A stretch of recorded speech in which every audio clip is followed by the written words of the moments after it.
This is the mic check. Mic check. SJ4 Gogeta is amazing. TV Legends is dead.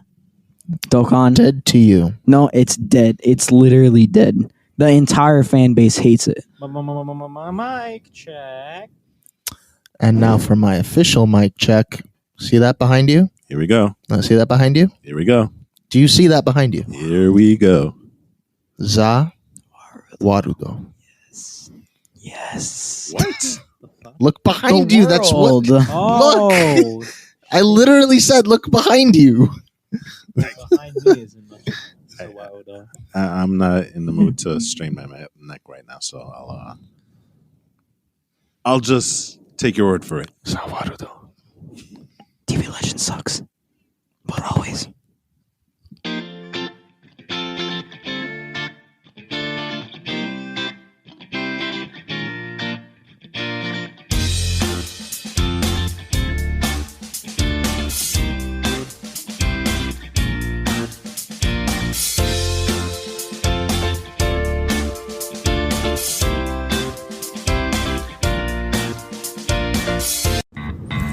Hello, everybody, and welcome to the Get Geek podcast, where we celebrate geek, nerd, and pop culture. Each week, we deliver the best analysis for fans, by fans, on anything related to movies, TV, video games, comics, anime, and manga. We talk geek. And now, here's the Get Geek podcast. Hello, everybody, and welcome to the CrossGen podcast. Hello, everybody. Welcome to the Get Geek podcast. Yes, we are double recording this week, and we are joined here by our host. I am Walt. Guys, why don't you introduce yourselves? And we have a special guest, which we'll get to in a second, but let's start off with... This might or might not be AJ, but just so you know, it could be AJ. All right. Let us know when you're definitive about that. Eli. Yeah. Is Just that all? Eli. Just Eli. No elaborate introductions this week? Well, okay. Hold on. Eli. Yeah, frick. I'm not getting it. You go. All right. And How about, today, How about we get you lie to me again, and I'll put you under the dirt. Yes. there you go. Yes. You lie to me again, and what do you want me to tell your parents? So Yes. we'll go with something like that for that. And I'll be half a. there you go, ladies and gentlemen. We have a special guest today. We are bringing on board for this episode. It's half a. It's I've half said a. it at least 3 times, I think. Why not go for 4? Go for 4 Or 5. 4 or 5. There's never enough. There You're you very go. generous. Never enough. So today we have a very specific, a specific, non-specific topic, right? Because I think everybody here in this room is a general fan of our topic, which is anime, right? I mean, Anime, what's that? You have to live under a rock. It's a very small genre. It's not very well known, you know. It's I a wouldn't say Little? fan, because when you start saying that you're a fan of anime, my, is that a strong statement? well, there's a lot that goes into anime, right? There is more than a lot. There is Yeah. subgenres upon subgenres of anime, correct? Yes, and if you're not an aficionado of each subgenre, then are you really a fan of anime? That is a very interesting question, right? Because I find that the anime community itself is at large very aggressive, especially with the West. Yes. Well, that is you're very not true. wrong. Much so. You're not wrong. There are some very hardcore fans out there from very specific properties, right? Oh, Are God. there But Can don't he beat even Goku? oh my God. Do you want to know I've probably stated this like numerous times, but do you know the initial reason why I absolutely hated Dragon Ball? No, It's because of these weeb fanboys like that. Freaking oh, weebs. Can you beat Goku? Freaking weebs. What? Oh my god. That guy can't beat Goku. Well, that Yeah, argument, That was I've literally a I've watched subject of anime. bullying Yeah. in my elementary school. That's how much I grew to hate it. I've visited Japan. I'm freaking Japanese for that, you know, because I watch anime all the time, like Dragon Ball that's Z. not even. That's weebs. That's a weeb. But I was talking more so about like What? these absolutely toxic Dragon Ball fans. Well, that's practically the entire fan base. That's not even just weebs. Well, yeah, but I was talking specifically.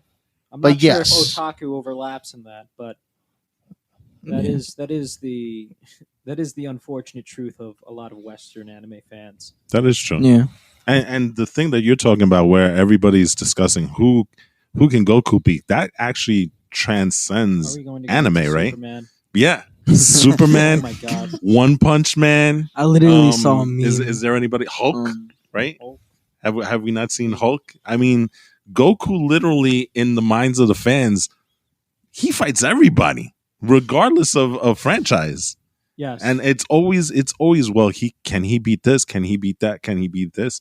That's kind of like a common theme, especially with Dragon Ball, and I think in anime in general, right? Goku seems to be the guy everybody wants to fight. No, it's more that they want everyone to fight Goku just so they can prove Goku is superior. Yeah. It's not necessary. Do we think that Yeah. Goku's superior? Well, I think that when you go into the idea of Goku and why everybody wants him to fight and prove he is superior, is largely because Goku has, I don't want to say of recently, but as of late, defined the shonen genre. That subgenre. Yeah. He's kind of like the poster child. Yeah, Yes, I would agree with that. the weekly fights, the Excuse me. the classic. Here's his next level of challenger, shonen protagonist. That is Goku. And so when you start when you start dissecting it, it is the question of, well, of course he can beat anybody. He's beaten everybody. And Except for when he dies. except for when he dies. But Or when he fudges up and doesn't kill them and they win. the shonen protagonist is meant to be superior, and so to argue or to state that the shonen protagonist could lose forever and it is impossible for the shonen protagonist to beat any other character is, unfortunately for a large portion of the Dragon Ball community, I would argue insulting. So let me ask this question. I have another question about Goku, but I want to get your guys' opinions on this. Goku, Superman. Okay. Who wins? I'll go first if you'd like. Go ahead, yeah. I think that the root of that question is based not in power level, because as Dragon Ball says, power level is total BS. Instead, They're always constantly changing Yes. power levels. Yeah. You know, and it always means something different. I think ultimately it comes to the question of the characters and the concept themselves. I know that this is a controversial opinion, but I very much agree with how Death Battle addressed it. The sole concept of Goku is that he is constantly growing stronger, is that he is constantly pushing his limits, Mm-hmm. but he has limits. Yes. The concept of Superman is that he is a man with no limits, and there is nothing that can stop him. Granted, comics have history. These characters do change, especially Superman with DC. Mhm. How many reboots are you going to do? But at that point, only one of them has a limit to give. Goku is defined by overcoming limits. Superman is defined by not having them. So when it comes to that question, only one of them has a concept of failure. So you're going soup all the way. Absolutely. Okay. I think that that's a question of concept, not a question of character. Okay. Guys, do you blah, blah, blah, blah, blah. Sorry. Guys, do you agree? I actually do agree with Hafa.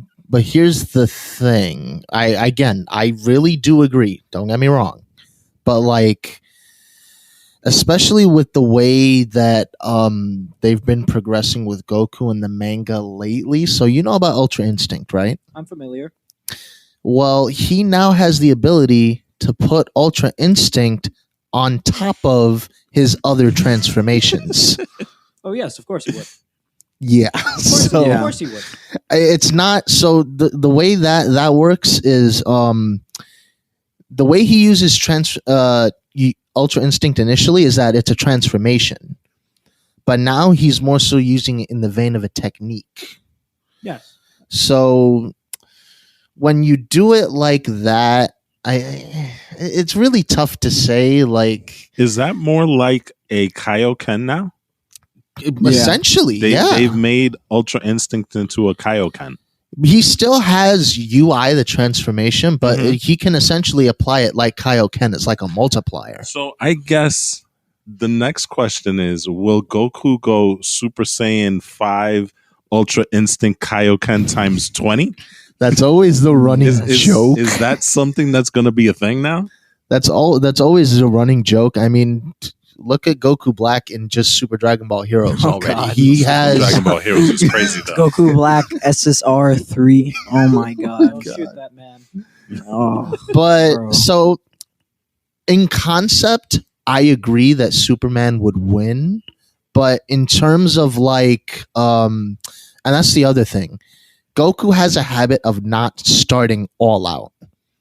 So if Superman just steamrolls him at the very beginning, win.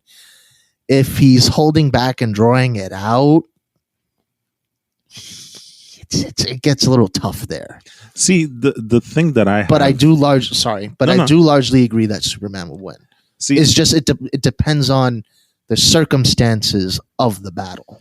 But in concept, yes, he wins. to me, I think it's one of these things where, and just kind of bouncing off of your point, Goku, and this is one of the things that I think was prevalent in Dragon Ball Super is that he started out slow, which enabled Broly to continue to power himself up and match his level, and it was only until he reached Gogeta Blue, right, that he kind of stopped fooling around and said, you know what, I'm just going to rail over Broly. And that's how they ended the fight, right?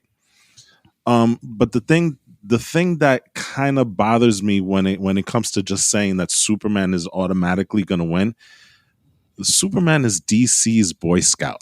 Oh, absolutely. That's So, he has all this unlimited power, but by the same token, he's not ruthless enough to kind of use it to end the fight. Unless you're talking about a very different iteration of Superman, like Injustice Superman. Well, if you're looking at like the Snyderverse Superman, then I agree. He would probably, especially in his earlier iteration, like in Man of Steel, where he was forced to kill Zod, right?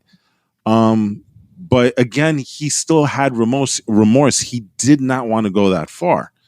And so, there's that small little piece of me, right, that says Goku is all about finishing. He's all about fighting. I would almost venture to say that Goku will do whatever it takes to end the fight because that's what he enjoys, right? Actually, no, that's not often what you see. No. Well, maybe I'm putting this in the wrong way. Goku puts fighting above everything else in the Dragon Ball universe, including his family, including the universe at large. That's partly the reason why we had. That's why you have the Universal Survival Saga. Right? Yeah, exactly. You know, Kakarot, my wife is giving birth. I don't care. We got to fight. So that's what I'm kind of getting at with Goku is like he so enjoys fighting. That everything else is kind of secondary to that. And Superman is such that Boy Scout that I don't know if he would have kind of the capability to finish the fight. Well, I mean, Eli, what do you think about that?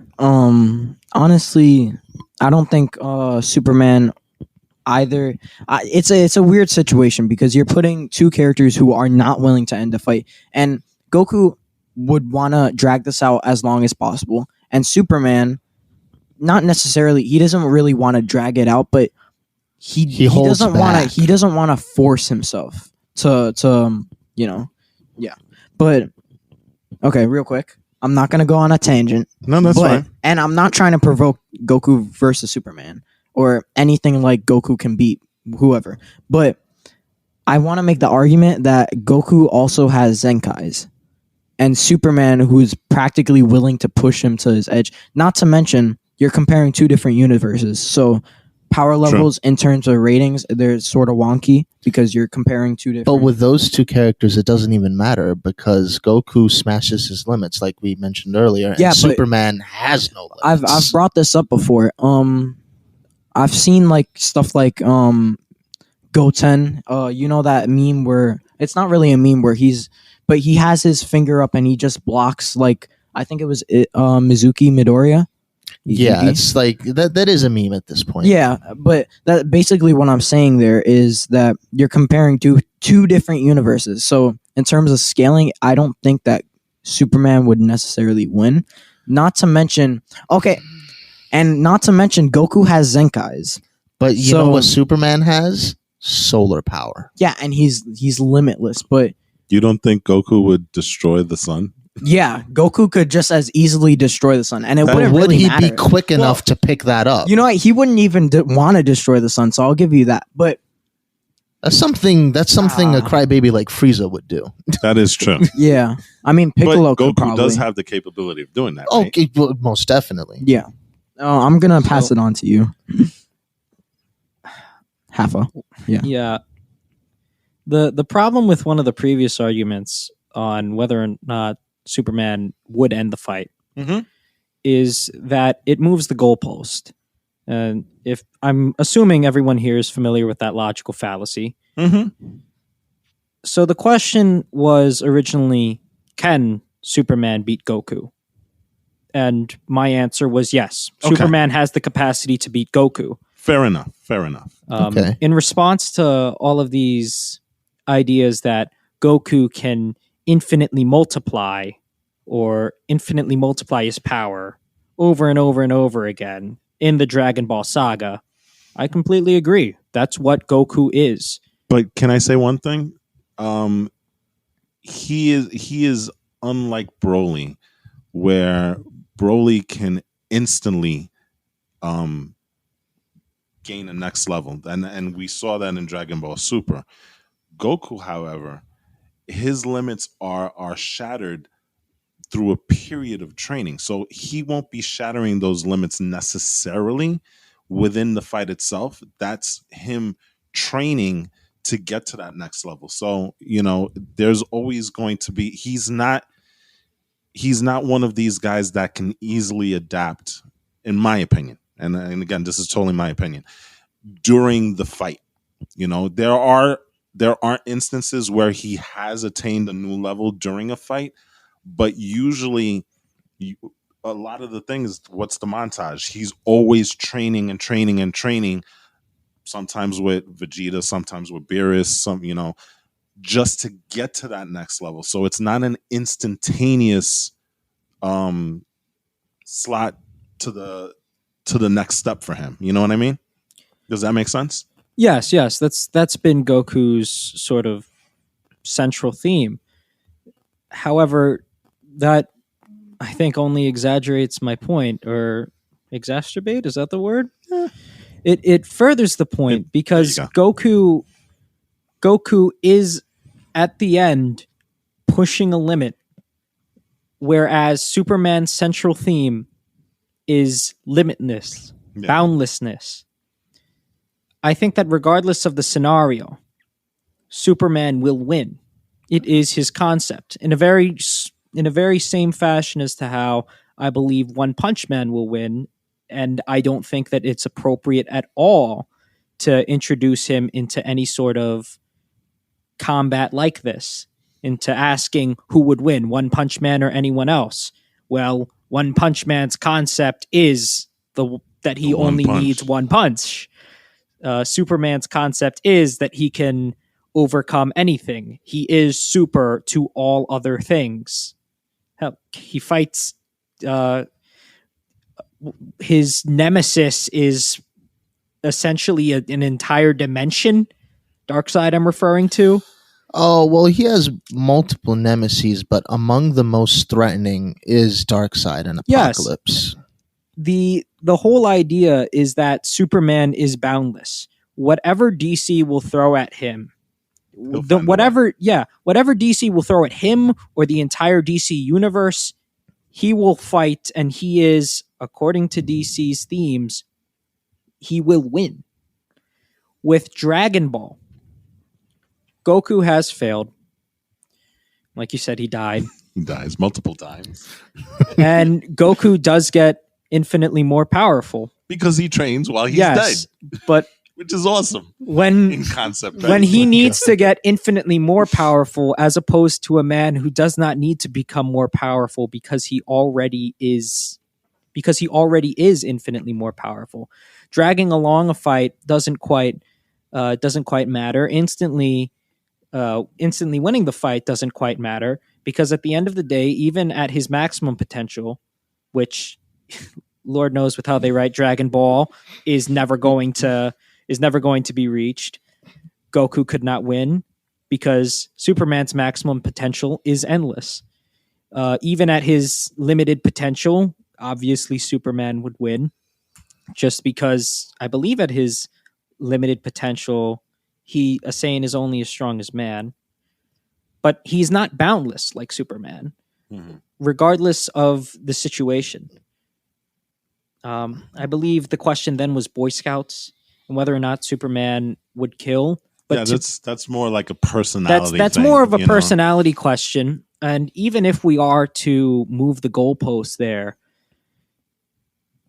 Goku is one to fight. Period. He does not. I don't believe that he is an ally to good, nightmare to you. That's the infamous mistranslation or the infamous localization. Yeah. So, just to speak a little more to that, he was kind of like that during the Frieza saga. By the time you get to Super, like Z, you can kind of see it there. Super, not at all. He's not like, he even says it at the end of the Tournament of Power. I ain't no hero for justice or anything like that. I just want to fight. Yeah. Yeah. He's almost. I won't say a villain, but he really doesn't care about the universe and the people at large, in a sense, because all he wants to do is train and fight, and whatever it takes. I mean, literally, the Tournament of Power was set up to eliminate universes, and he was kind of okay with that. As long as he got to fight. I'll ask this question, It's considering weird with him, I'll ask this question considering that everybody else here is a big DC fan, and I already know the answer. Has Superman ever fought a foe with that type of personality? And has he ever defeated them? This does not necessarily mean kill. Has he ever defeated them? No, Mongol, he's not like that. Someone who just likes to fight. Well, someone who's willing to sacrifice anything for the fight. Lex Luthor? That kind of technically, yeah, he kind of goes all out sometimes. Darkseid is more than willing to kill a few grunts just to achieve his end goal. There are a few. I can't name them all offhand, but those are just some to, like, I guess, give you an idea. Yeah, and so in doing so, he has about- defeated those. He has defeated those, be it villains, just characters in general. So with that personality type, I don't think that it would much matter, because Superman is the concept of boundlessness. Goku is the concept of breaking bounds. Okay, that works. So we're not going to continue with the whole Goku Yes. Yeah. because Let's Please keep do not- going. Please do not comment and I'm not make gonna direct comment attacks anymore. at anyone here. They're all great people. Yes. We'll just leave it at that because I thought it was an interesting thing that, especially in anime circles, it's always the Goku versus everybody. Oh, it's Type the of it's thing, the it's the anime protagonist versus another anime protagonist. It's part of the thing that I love about shonen. It's everything gets crazier and crazier and crazier. Dragon Ball being a perfect example of that. So that, yeah. So do we have another series that we can say is a little bit crazier than Dragon Ball that you That guys is have? a little bit crazier than Dragon Ball. I mean, there's plenty out there. I mean, it right? depends on how you define crazy. Yeah. Like there are some that are, I don't know. Bizarre. I mean, I wouldn't even Yes. say that that's crazier than Dragon Ball. Yeah. I would. Well, Okay. JoJo I mean, can be a that's- little out there though. JoJo Yeah. can be a little out there with its personality, but Yes. overall, I mean, with not its even concepts, it's that. actually quite tame. Like a baby that can control a ghost-like spirit that can infiltrate your dreams and kill you. That's pretty. You're out forgetting there. strength. You're forgetting strength. Oh my God! Yes, Strength. the By spirit God, that was literally an entire boat. He was freaking, and then he turned into an orangutan. No, he was the orangutan. Yeah, Oh, yeah, he strength wasn't- yeah. held by an orangutan. Yeah, he's a stand user. So A monkey or an ape Freaking that monkey. can use a freaking ghost. oh god, I Their just spirit. I just happen to love the whole thing with JoJo where they named their attacks before they're actually going to do it, No one Yes. can deflect the Emerald Splash. and it's the most elaborate named attacks that you can possibly imagine. Right? It's not just I'm going to punch you. It's the water foe helping monkey hand in the fist bush attack. or I mean, something. there's only Yes. one character who will just say, "I'm going to straight up punch you now," and that's Jotaro. yeah, I will say Jotaro is. Thank God. Thank God. I mean, when I compare that to Dragon Ball and whether or not that's crazier, because there are plenty of other examples on crazy things that happen in JoJo's. It's all very bizarre. I would like to point out that if we're talking about an Technically. orangutan that's possessed by, how Jotaro puts it, an evil spirit, well, what about a child that can turn into a monkey? A giant monkey at that. Okay, And I only say Alright, monkey that is- because this thing has a tail. If I'm correct, this yeah, giant you're- ape has a tail. Yes, you're talking about the Ozaru. the Ozaru Ozarus form. in Dragon Ball, Yes. which is something that really has kind of gone away, right? Oh, it got No. completely abandoned. Yeah. All right. it Well, really as did. far as Super is concerned, yeah, but at least another iteration No. didn't let that go. I don't remember. What iteration is that, huh? I don't know. Maybe it starts with G, ends in T. It's non-canon, so It's not. Be quiet. You suck. yeah. Wow, knock that. And one down actually, quickly. technically, no, because remember, What? it's not completely cast off. Because remember how they explained Broly? Oh, His power I'm waiting is for Akari. like I mean, the Ozaru. that's what I'm saying. I think that they're gonna lead into SAJ4, but that's besides the point. And to your point, they did mention when Paragus Yeah. first got onto that planet, and he was with that poor guy that Beat. beat Beats. that Beats. quickly died very quickly. He was like, "Dude, don't look at the moon," and he was like, "Oh yeah, that's right."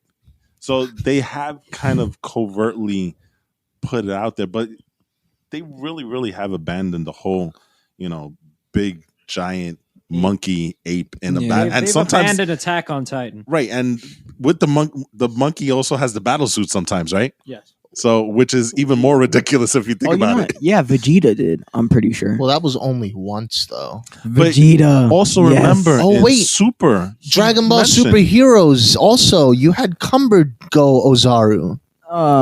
Yeah, Not he was canon. Golden Grade Oh. Ape too. Whatever, bro. Yeah, there's Whatever. that But again, going back to Super, when they find Broly for the first time on that planet, right? he did mention that his it was very much like the Hulk with the infinite stretchy pants, right? That Broly had changed Ozaru, and the reason he noticed that was because it looked It was like stretched. it was stretched out. Which Okay, again, so the whole stretchy maybe Hulk they don't pants show thing, it right? on screen, but they still mention it. They still Briefly. mention it. They still mention it, and they, you know, like I said, the way Broly works in that movie, they kind of do like a, oh well, the way he transforms and develops, he's kind of like an Ozaru. Okay, Mm. so here's my question. We've mentioned Dragon Ball. Yep. We have mentioned JoJo. We've mentioned JoJo's, and I made a passing comment about Attack on Titan. Yeah.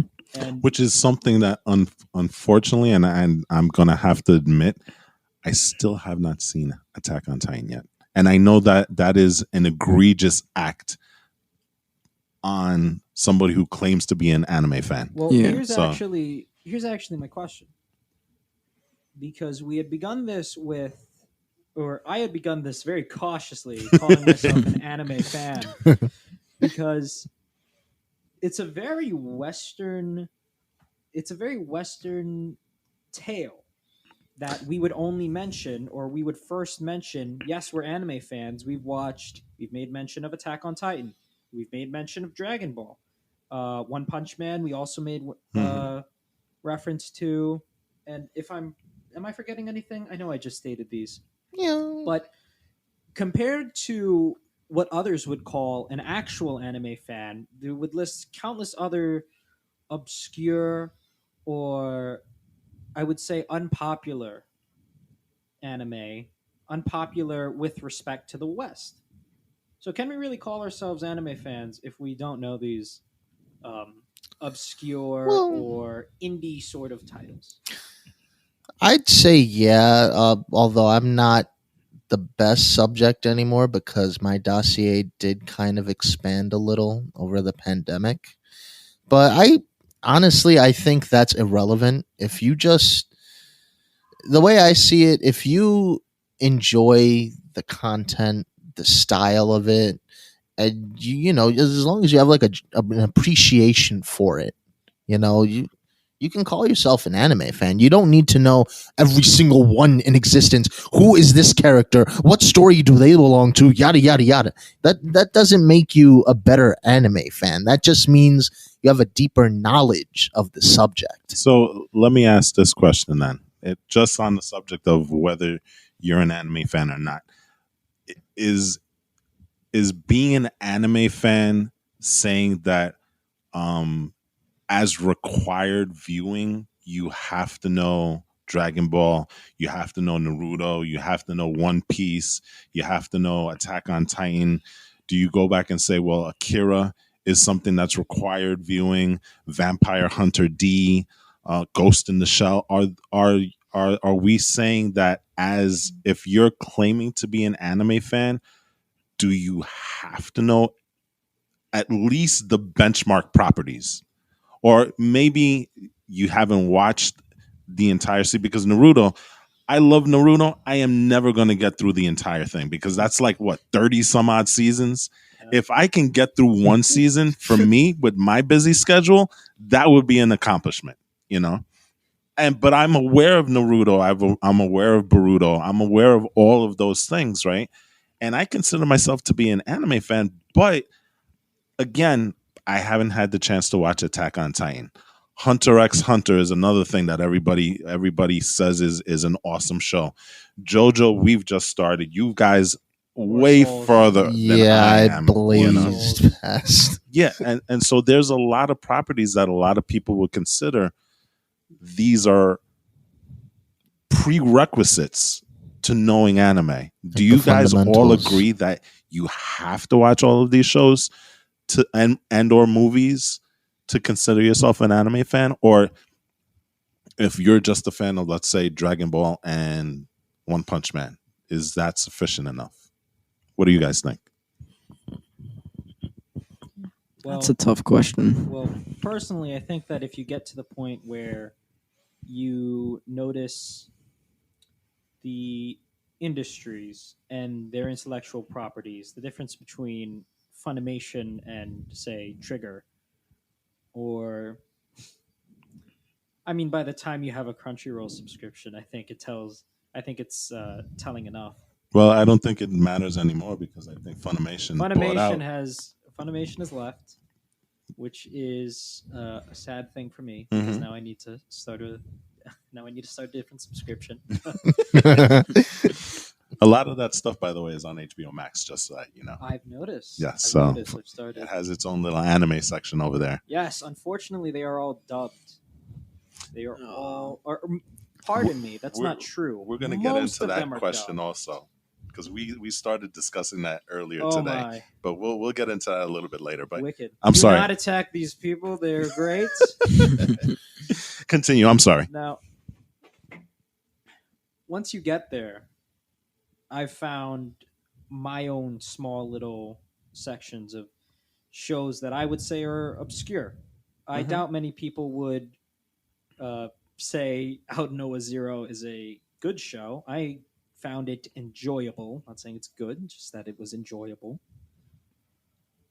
However, I remember I was in Akihabara, and pardon me for mispronunciation there, if there was any. However, a man I knew, I believe he was from Russia, had absolutely no idea what the show was. And there were difficulties in his area, as well as certain other people that I had met there, because Akihabara is a hotspot for international travel, that they were just unfamiliar with certain properties. Heck, I think I met one who didn't even know what Godzilla was. And I know Godzilla isn't necessarily an anime, though they have had anime releases. Mm-hmm. However, that sort of closed off section and these regions where finding anime is difficult doesn't quite allow for that same in-depth analysis that I can do when talking about, or that we can do talking about Crunchyroll, Funimation, Trigger, and its desire to remove or add an additional sum of midriff to a young teenage girl with a talking shirt. So when we talk about that, I think unfortunately that definition for a fan has to change, because otherwise it's quite unfair. Well, it's the reason why I ask is because it's interesting how, you know, there are some people in certain places where the definition of an anime fan is that you have to know all these properties, right? And the crazy part for me is that this seems to be like the one genre where you have that kind of phenomenon, because there are plenty of other people who are into sci-fi, right? Yeah. But sci-fi, again, much like anime, is a very broad genre, right? There you have, you know, your interstellars and gravities of the world, which is considered sci-fi. At the same time, you have your aliens and your predators of the world. And not necessarily a fan of sci-fi will gravitate to all of it. They may gravitate to just one part or the other. Same thing with horror, right? And things of that nature. So these genres are very, they can be broken down into subgenres, but you never have the argument, oh, you're not a real sci-fi fan because you've never seen, you know, Battlestar Interstellar or Galactica. Battlestar Galactica. That's a really good example. Yeah. But sometimes you come across, you know, somebody says, well, how can you be an anime fan if you've never seen Dragon Ball, right? That's and I find that disconnect to be a little weird. I don't know. What do you guys think? Well, I mean, I think it also is. I don't know, because at least with sci-fi, could you make the case that, let's say we took this back 20, 30 years ago, sci-fi was like the anime of like maybe 10 years ago, because you know anime was kind of fringe back then. No, 10 like years it ago, wasn't 2010. popular. Yeah, like somewhere around It there. wasn't as popular as it is today, I'd agree, but it was indeed popular. Yeah, but I like think if you go when back I into like the '90s, that's where it was more of a fringe thing because that's where you started to see kind of these properties come into the states. You know, things like Robotech, things of that nature, and that's what kind of opened up the eyes to the West for anime. And I think from there, it kind of really exploded. You know, things like Sailor Moon and whatnot. You know, so um, I'm thinking maybe what if it's a symptom of that? Like you like the reason why anime became so popular in the States is because you had those breakout titles like Dragon Ball Z and Robotech. Mhm. And so from there you can kind of say, oh well, if these were the ones that made it popular, they must be so good that it's required viewing. Like what if it's a symptom of that? Hmm. yeah, I guess you know, but does that define you as an anime fan? Personally, I don't think it does. Okay. What's difficult in answering this question is that after anime became somewhat popular, at the very least, in the West, Japan and its properties. So I suppose this goes a bit beyond anime, and be I'll be referencing two sources, both video games, one anime, one not. Japan has been trying to pander a bit more to the West and reintroduce some of its properties there. What ended up happening afterwards was massive backlash. And with that being said, well, we have this large sum of Western panderized anime, of Western panderized properties. So when we have a large sum like that, I'll give two examples for you guys to work with. The first being, I'll get the non-anime one out of the way first. DMC Devil May Cry, that reboot was received terribly, and it was incredibly pandered to the West. Mm-hmm. And finally, Jump Force of all things, a video game talking about. Oh. Yeah, I know. Nope. Video game talking about shonen anime was designed just purely artistically, was designed to be more gritty and further west. It got rid of cell shading, which is typical in anime. So is it fair to the Western anime fan, because we receive this phenomena that we have to, or most of us have to see the obscure or have to know something that is much smaller and less known in the West, when we have been fed a lot of Western panderized media? Well, it's interesting that you mentioned Jump Force because that kind of both me and Eli, I think, more so than AJ, Yeah. we're really looking forward to Jump Force, Oh. right? Because in a sense, it was kind of like the video game form of our first topic when we first started this episode, Goku versus Superman, yeah. right. So in that one, you had a lot of different properties where you can actually play that in real time. You know, granted, it's a video game, right? But at least it was kind of like a fanboy's dream, right? Yep. Now, before it's like, well, if you're playing a Dragon Ball game like Dragon Ball Xenoverse, you can only play Dragon Ball characters. If you wanted to play a game like One Piece, I forgot the name of the actual game, but you can only play Luffy and anybody in that universe. But here's this Jump Force thing. And again, I think to your point, it was more pandering to the kind of topics that we are engaging here in the West. Who can beat who? And it was kind of a big disappointment, right? Righty? Train wreck. And so I guess you're circling back to what you were saying, you know, there is that criticism that, you know what, you're now taking anime and you're kind of making it less than, because instead of kind of staying true to the roots of the actual, genre itself, now you're kind of trying to modify it to the rest of the world, and you're kind of diluting some of the stuff, right? I think that's what the point you were trying to make. Well, it was a question, and actually, I'll make this rhetoric. Did you guys know that there were jump games before Jump Force? Not really. no. I'm- AJ says no. I wasn't No. aware. No? Okay, so you guys weren't aware. Neither was I when the game released, and that's kind of my point. We've had these properties before, and then they get westernized. And then, according to the West, and according to popular opinion, the westernization sort of ruins it. Mhm. In Eli's terms, this was a train wreck.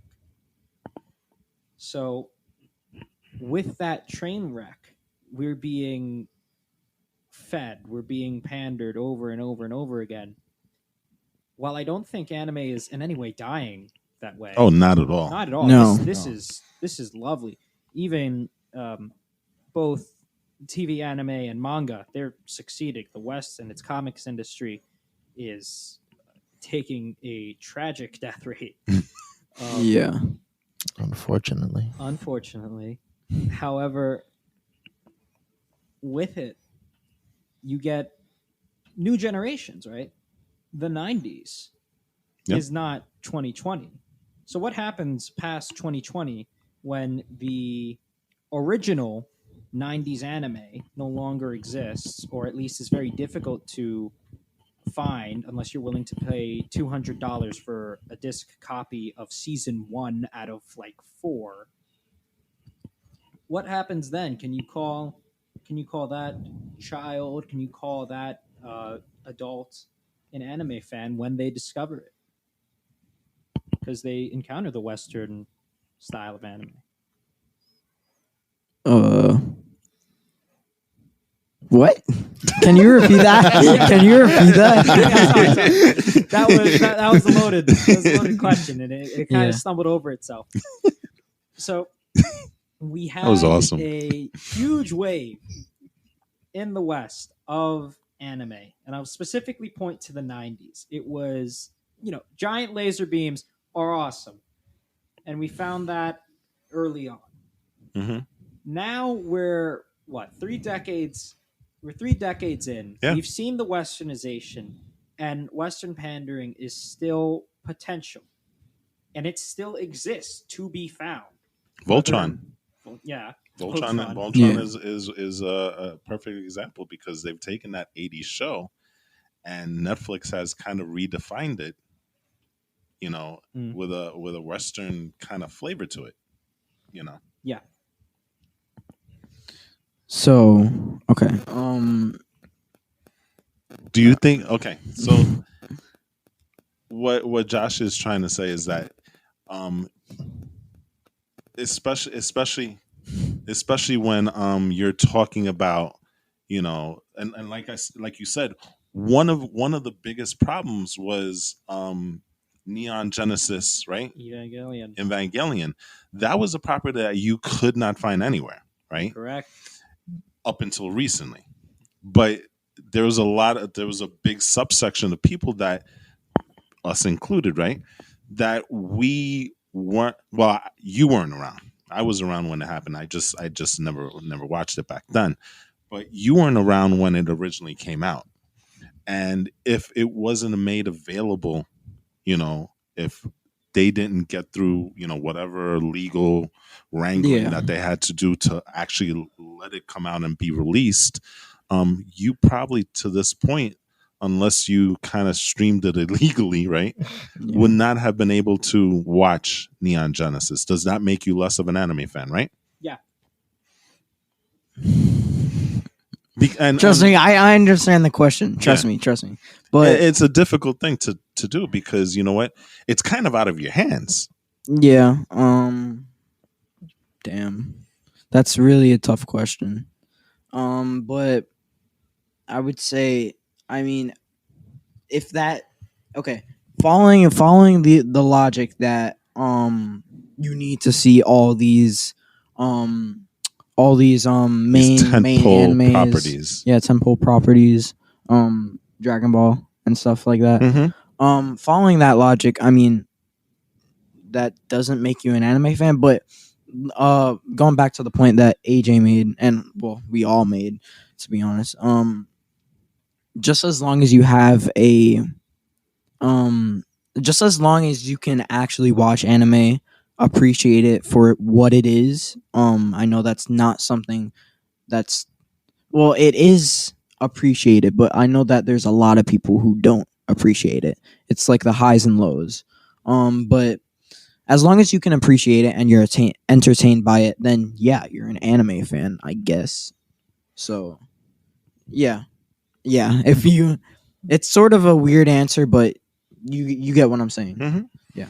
All right, let me ask this question. I think we're getting close to wrapping this up, but it's been a super interesting conversation, and I think we probably should have like a part 2 for this because there's Yeah. so Yes, much, sure.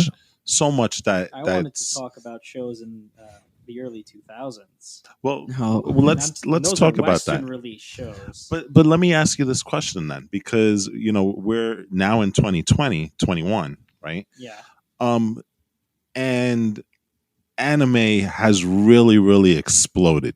I think it's more popular now than at any other time, especially in the West, right? Like kids, I mean, a perfect example, right? It's, Art and design, which you're going to high school, right? yeah. What was the thing that the educators there were talking about when it came to Anime. but when they were talking about your portfolio and the things that they did not want to Yeah, see? they didn't want anime. I mean, that's And it seems like every kid at that point, Yeah. when they said no anime, they were like, oh.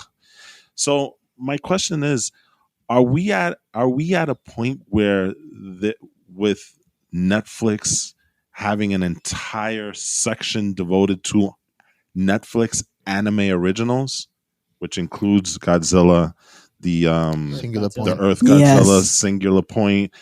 There's a Witcher anime. Coming out? coming out. it's Yeah, coming that's out. coming out. Wait, There's is that anime or animation?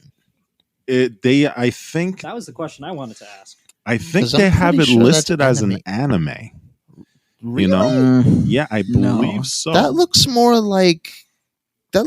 along the lines of animation, kind of like what's that show Castlevania.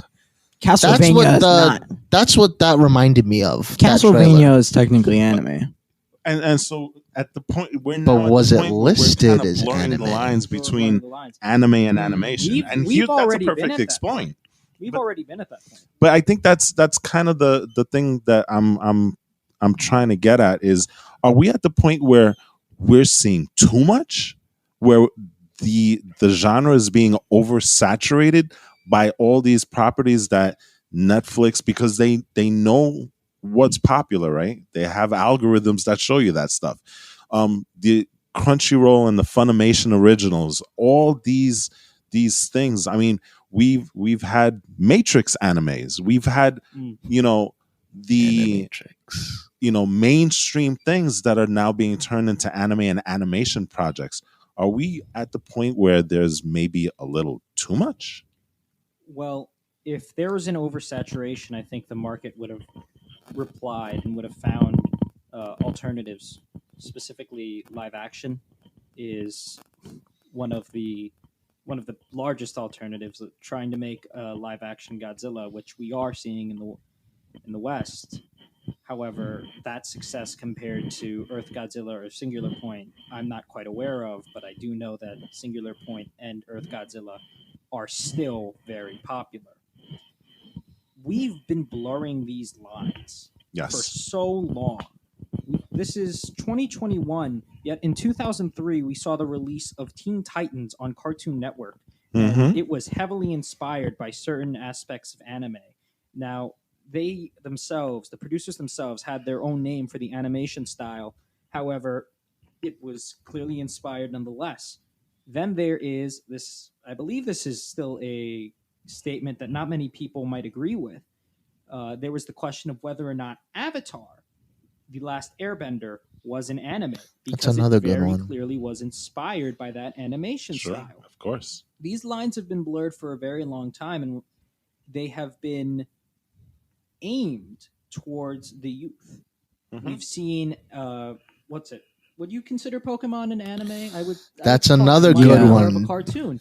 But that question is still there. We see Japanese media being pushed into the West for the youth, and even though there are older, more traditional Western styles that might want to be put in, for example, that I believe it was a professor who critiqued the Western art, the art portfolio, and preferred more Western styles. So moving forward with the question of oversaturation, we have a youth that is being grown to enjoy anime because it is being, again, aimed for them, no problem with it, and is a good product by and large. So I don't think the problem of oversaturation is going to come anytime soon, if at all, because the youth and the, I suppose, seniors, neither of these groups seem to have a disdain for the market product itself. Okay. Yeah. What do you guys think? Or will have a disdain, I should say, in the near future. You know what be interesting? So I know this is going to be like super far out there, and I'm going to get like some of the weirdest looks on earth right now. But I'm so waiting. the Western comic book industry is dying. Yep. What if they start bringing on the guys that make the manga to kind of spice it up a little bit? I don't think that that's a weird question. I think that that's part of the free market, if anything.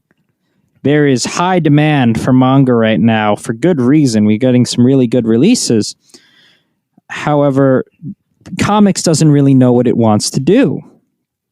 Yeah. So I don't think that that's a weird question at all. And any odd looks, I think, would be naive.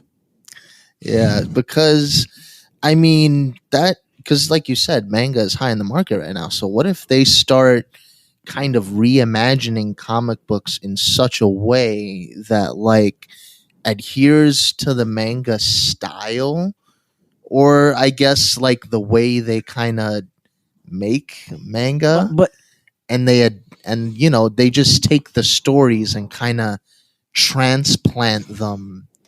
And I don't know. Hold on. I don't think I'm putting this out the Well, right way. that's you want to. For a historical example, you got the spread of Hellenism heavily inspiring the Romans. It's why we have the term Greco-Roman. There's so much inspiration coming there and shifting this entire area and region towards Hellenistic view. And it defined Lord knows how much time. So if we see that same spread happening from Japanese media into American media, I wouldn't say that that's anything new, nor would I say that that's anything unpredictable.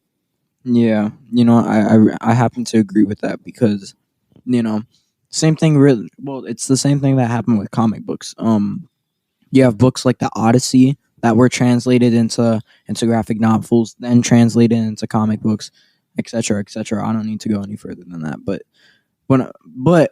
I still have a little bit of a problem with doing something like this because I've seen it done before.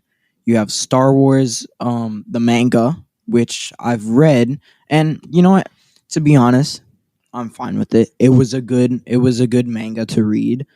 However, so that you're continuing to blur the lines between manga and the rest of media, and that seems to be the main thing with today's media, especially because I wanna point something out.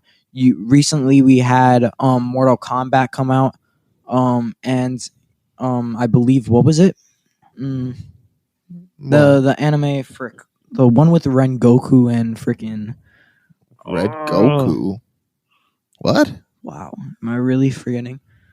Demon Slayer. God, Demon Slayer. yeah, Demon Slayer beat it, which is like still, I know that. That's still telling about the oversaturation. Yeah, But here's what he's talking about. He's talking about the live action Mortal Kombat movie that came out, as opposed to Demon Slayer. right? And so they were both released in theaters at the same time. And what Eli is referencing to is the fact that Mortal Kombat for the box office for their opening weekend was about 25 million, and Demon Slayer beat it by a lot. No, I think they came in second, but they were very, very close to beating. I think it Really? was $22 million that they opened up with, and I'll double check the figures just to make sure, because the last thing we want is put in wrong information on this podcast, right?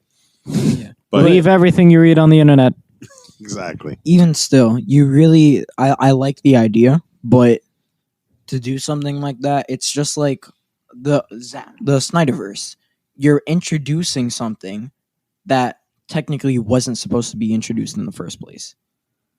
I mean, no, that's weird. No, but Ooh, that's Okay, dangerous hold on, hold territory, on. my friend. no, but we've talked about this before. You're basically, the whole thing with the Snyderverse was that you're practically enabling fans and doing all that. But what I'm saying here is that you're not okay. Hold on, I need to get my thoughts straight. Jesus Christ. Okay, but what I'm trying to say here is that the Snyderverse, as well as it was, it. Wait, hold on. Okay. As good as it was, Okay. it wasn't, and it shouldn't have been introduced in the first place. And that's the same thing with manga comic books. It's a nice idea, the one that you proposed, but it's not supposed. It shouldn't happen, and it's not supposed to happen. Okay, but what if it happens anyway? It Well, then shouldn't it happen, happens and it's anyway. not supposed- Well, then it happens anyway. It There's shouldn't nothing I can do happen, about and that. it's not supposed to happen. Yeah, that sounds really. But it's already kind of happening. okay. Yeah, I can't vouch for that, and if anything, I would disagree, because we've had the recent release of, and please God, don't buy this, of I Am Not Starfire, and I Am Not Starfire was the talk of the town, and it is most certainly not manga inspired. What is this? You don't know what I Am Not Starfire is. Perhaps this should be No. your next topic. It is one of the last throes of the comics industry, talking about the daughter of the famous and well-beloved Starfire and Dick Grayson. Oh. So I highly recommend you enjoy Starfire and Dick Grayson in any other media except this one. So just going back to what we were originally talking about, Mortal Kombat opened up to $22 million its first week, followed by Demon Slayer, which took in about $19 million.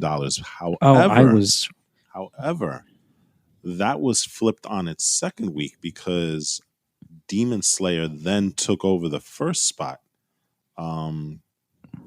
in its second week. So Mortal Kombat, both films dropped significantly in terms of overall box office. I think both of them went down by 80%. But clearly, there is that alone shows you how much of a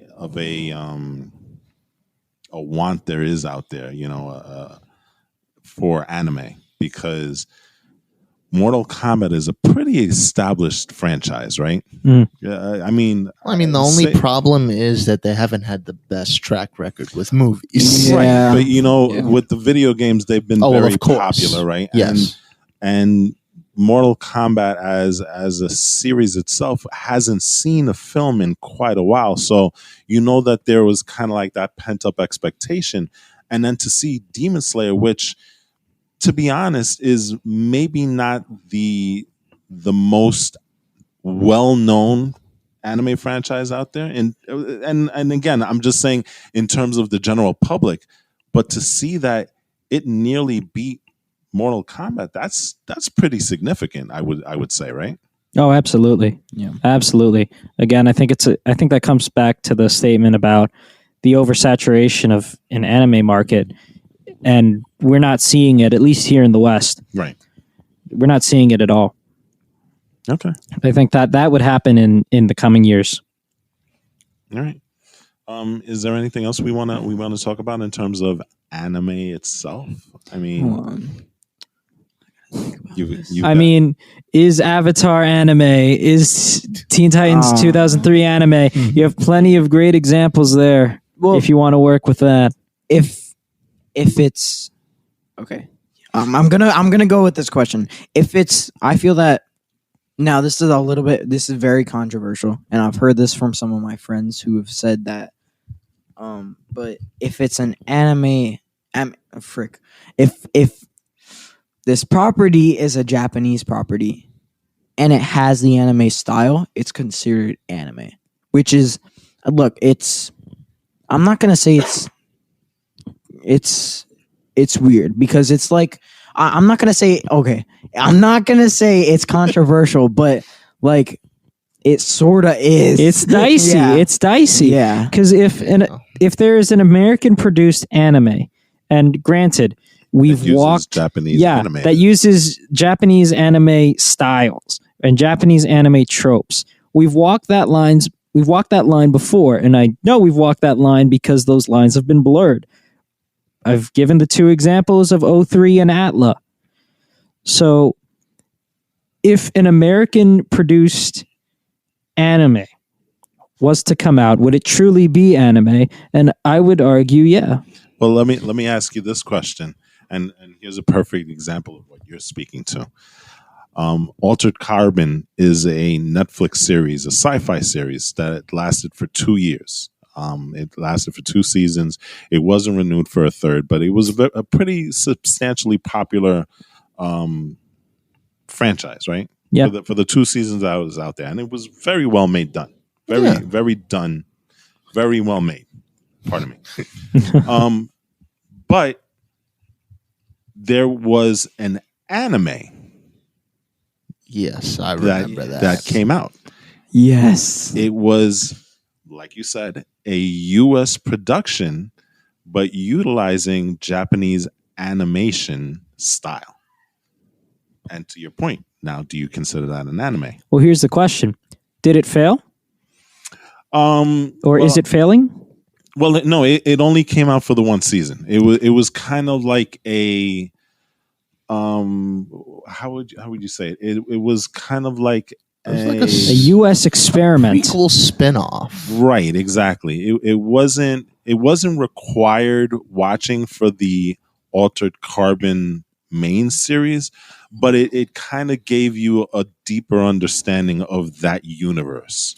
It was very much like the Animatrix to the Matrix franchise. It was not required, but you know what? If you watched it, you got a little bit more insight into the universe. And it only lasted for the 1 season. Yeah. But again, it was a U.S. production using an art style that's more akin to, the anime, and using actual Japanese artists, animation artists. That's kind of like one of the examples that you were making, right? Of the examples that I was making, I cannot say for sure, simply because I don't know if there were any Japanese artists or Japanese animators that were a part of it. There were. Then I would say, yes, that is very akin to the examples that I was making. And for as much as I'd like to say, and it was a movie. I'm sorry, it wasn't a movie. Yeah, it wasn't a series. So I take that back. For as much as I would like to say that there is an easy answer of whether or not it succeeded or whether it failed, I cannot answer in that way, because, well, again, I point back to the 2 video game examples, Jump Force and DMC Devil May Cry, the reboot. And even though those games had their controversies and many people simply disagree with its existence and were saddened by it, at the end of the day, they're still video games. And they're still video games with the properties, with the intellectual properties concerning them. Mm-hmm. Jump Force still had its anime base, it was just presented in a different life. DMC, Devil May Cry, still had Devil May Cry. It was just presented in a different and dislikable light. So whether or not it's an anime, I believe that we will be seeing a mesh, because it seems as though anime cannot well compete against cartoons, because cartoons are still popular. I don't believe they're on a decline. However, I say that it cannot compete in the sense that it is currently... I should rephrase this entirely. Anime can indeed compete with cartoons because it is currently doing so.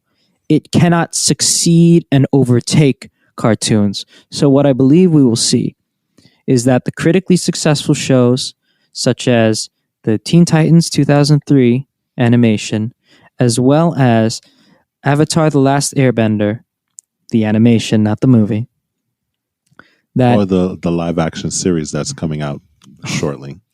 Or the Yes. Pokemons, which, believe it or not, still have ongoing shows. Oh God! So Don't remind me. I think that we're going to see more of a blend for those types of shows and animations here in the West. And those will be the ones that are critically successful, and those are the ones that I think there are a demand for. A blend of both traditional Western animation as well as the anime that we're seeing in the East. It's kind of an evolution of anime in a sense. Historically, it's called cultural diffusion. There you go. All right. I think we're gonna call this episode. We've gotten pretty deep. You've gone out there. Yeah, we really took a deep dive into this one. And funny, we started out with Goku versus. Yeah. That's Yeah. how this episode Yes. started, and we've gotten into something different. All right. Well, on that note, like I said, the best way that you can we'll do this now because we didn't do it before, Yeah. but the best way that you can help out this little podcast, remember to rate, review, and subscribe to the podcast. Tell all your friends. And from all of us here, we're just going to sign off because I need to go watch some anime right now. Amen. I need to go watch. And, I can't wait for The Witcher because The Witcher actually looks pretty interesting. It reminds me of Castlevania. It really animated. does. Yes, same here. So, and Castlevania was one of our favorites. amazing. It's an amazing series. For anybody who hasn't seen it, please go out and go see Castlevania on Netflix because it really, really is good. It goes to places that you don't think they would go. And especially the shocking end of, what was it, season 1 or 2? It was season 2, right? What? What? Where the main, I don't want to spoil it for anybody who Okay. hasn't seen it, but the main guy, The show Oh, seems to you have a lot of mean- twists and turns.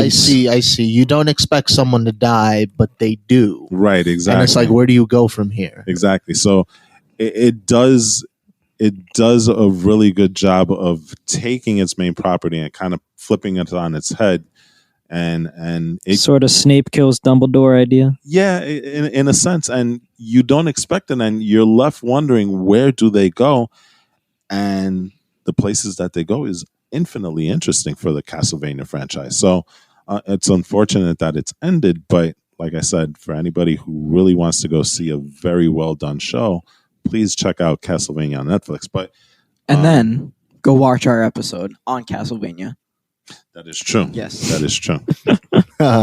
Good segue. So anyway, Shameless self-promotion. Like I said, we're going to end this episode here. So thank you very much, everyone, for joining us. We'll be back next week with another great episode.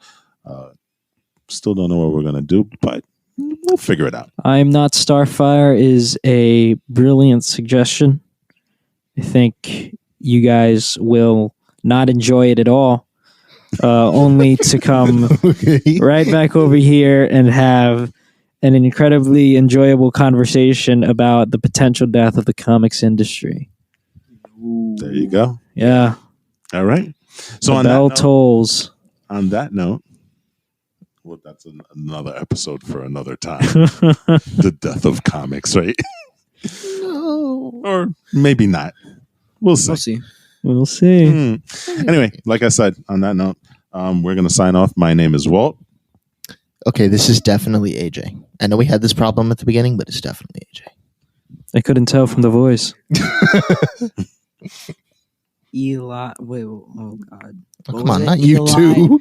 Eli to me, and then I like. You just have to make an incredibly vague threat.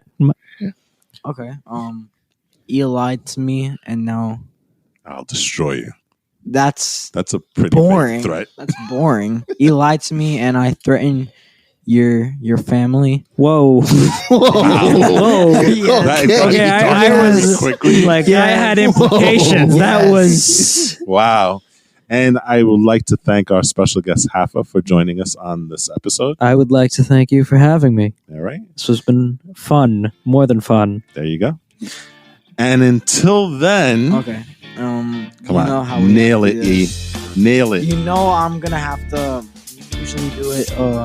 Just so you know, we usually do like themed and ending things. So it's usually may our paths cross again because we're CrossGen, so it sort of makes sense. But we have to do something. May our keys.